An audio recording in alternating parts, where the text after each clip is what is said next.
Pheasants in eastern P.E.I. are thriving, thanks in part to a feeding program supported by the local wildlife group. The birds aren't native to the island, but were introduced here by fans of the pheasants, who brought in wild birds from other provinces and released them, but noticed the pheasants needed some help. We would start a feeding program. Souris Wildlife would supply the feed for anybody that would kind of help them out during the harsh times of winter, just to get them through that hump.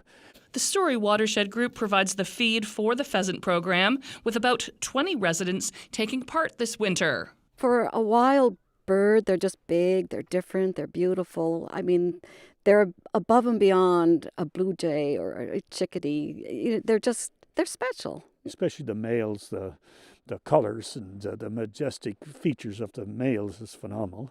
Poor females are more demure and things of that nature, so they're probably not near as good to look at. Danny Grant has been feeding the pheasants for about 5 years now and has seen the numbers grow.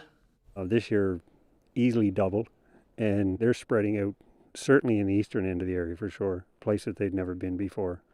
The pheasants are also showing up here on this stretch of highway, and that has become a concern.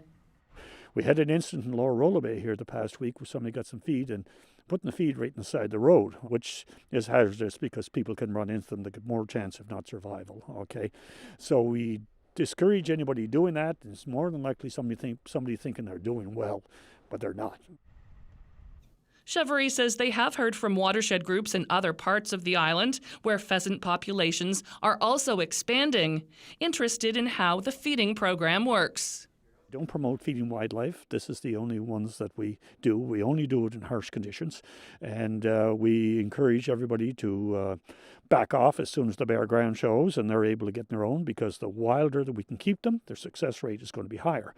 What's that like for you when the snow melts and you know that you won't see them again until next winter? That's okay. I know they're off in the woods. They're happy. They're having their babies.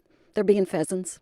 The feeding program costs the wildlife group between $500 and $700 a year. They expect it will wrap up around mid-March, depending on the weather. Nancy Russell, CBC News, Souris.